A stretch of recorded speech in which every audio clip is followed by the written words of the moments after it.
प्रिय विद्यार्थियों, नमस्कार। मैं आपका हिंदी शिक्षक हरिओम भारद्वाज आज आपको लहासा की ओर पाठ के लेखक राहुल सांकृत्यायन के बारे में बताने जा रहा हूँ। आप अपनी पुस्तक में राहुल सांकृत्यायन जी का जीवन परिचय निकाल लें।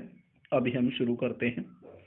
राहुल सांकृत्यायन, इनका जन्म 1893 में उनके ननिहाल गांव पंदहा, जिला आजमगढ़, उत्तर प्रदेश में हुआ था।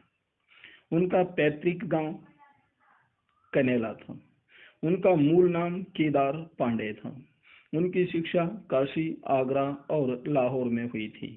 लाहौर में इसलिए क्योंकि उन दिनों भारत पाकिस्तान विभाजन नहीं हुआ था और लाहौर भारत का ही एक हिस्सा था। सन 1930 में उन्होंने श्रीलंका जाकर बौद्ध धर्म ग्रहण कर लिया। पहले मूल नाम क्या था? केदार पांडे। बाद में बौद्ध धर्म ग्रहण करने के बाद इन्होंने अपना नाम बदला राहुल सांकृत्यायन। तब से उनका यही नाम रहा और राहुल जी पाली, प्राकृत, अपभ्रंश, तिब्बती, चीनी, जापानी, रूसी सहित अनेक भाषाओं के जानकार थे। इसलिए उन्हें हिंदी साहित्य में महापंडित भी कहा जाता है। सन 1963 में उनका देहांत हो गया।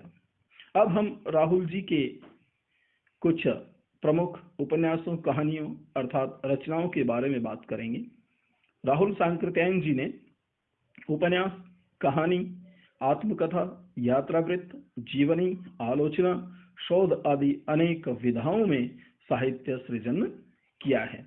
उन्होंने अनेक उपन्यास लिखे हैं, नॉवेल, कहानियां लिखी हैं, आत्मकथाएं लिखी हैं। अपनी आत्मकथा यानी स्वयं की कथा उन्होंने लिखी है। यात्रावृत्त, वे घुमक्कड़ प्रवृत्ति के व्यक्ति थे, इसलिए उन्होंने अपनी यात्राओं का वृतांत भी लिखा है। उन्होंने महापुरुषों की जीवनियां भी लिखी हैं और उन्होंने विविध ग्रंथों के आलोचनात्मक शोध भी लिखे हैं। इस प्रकार अनेक विधाओं अर्थात अनेक तरह से, अनेक शैलियों में उन्होंने साहित्य को इकट्ठा किया है। इतना ही नहीं, उन्होंने अनेक ग्रंथों का हिंदी में अनुवाद भी किया। मेरी जीवन यात्रा 6 भाग हैं। दर्शन दिग्दर्शन, 22वीं सदी, वोल्गा से गंगा, भागो नहीं दुनिया को बदलो, दिमागी गुलामी, घुमक्कड़ शास्त्र उनकी प्रमुख कृतियां हैं, रचनाएं हैं।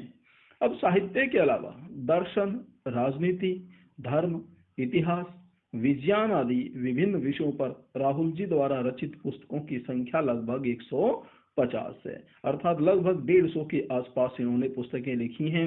वे भी विभिन्न क्षेत्रों की पुस्तकें, जैसे दर्शन यानी फिलोसफी, राजनीति पॉलिटिकल में, और धर्म को लेकर, इतिहास को लेकर, विज्ञान आदि विषयों को लेकर भी इन्होंने काफी रचनाएं लिखी हैं।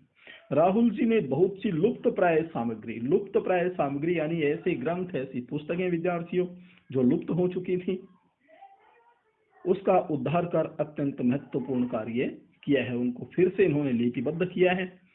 यात्रावृत्त लेखन में राहुल जी का स्थान अन्यतम है। यात्राओं का वृतांत करने में राहुल जी का स्थान सबसे सर्वोत्तम है। उन्होंने घुमक्कड़ी का शास्त्र रचा और उससे होने वाले लाभों का विस्तार से वर्णन करते हुए मंजिल के स्थान पर यात्रा को ही घुमक्कड़ का उद्देश्य बताया। घुमक्कड़ी का शास्त्र विद्यार्थियों, इससे अभिप्राय है कि जगह जगह घूमकर अनेक जगहों की यात्राएं करके और उसके आधार पर एक पुस्तक की रचना करना। इस प्रकार इन्होंने अनेक पुस्तकें लिखी हैं, तो उनको पूरा घुमक्कड़ी शास्त्र कहा जा सकता है। और उस घुमक्कड़ी से, घूमने से, यात्राओं से जो लाभ होते हैं, उन सब का वर्णन भी राहुल जी ने बखूबी किया है। और राहुल जी कहते हैं कि मंजिल के स्थान पर यात्रा को ही घुमक्कड़ी का उद्देश्य बताते हैं। घुमक्कड़ी से क्या होता है आपको पता है?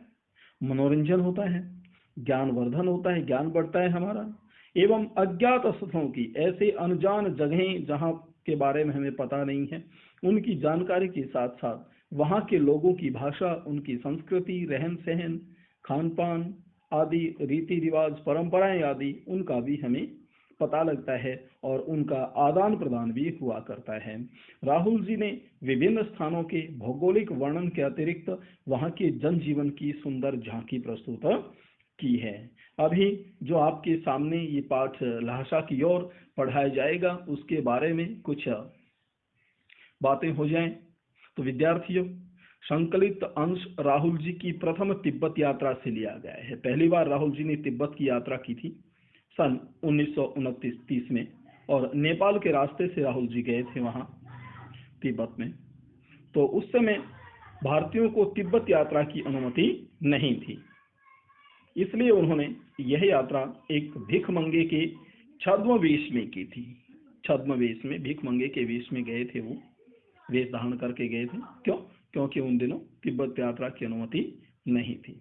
इसमें तिब्बत की राजधानी लासा की ओर जाने वाले दुर्गम रास्तों, कठिन रास्तों का वर्णन उन्होंने बहुत ही रोचक शैली में किया है।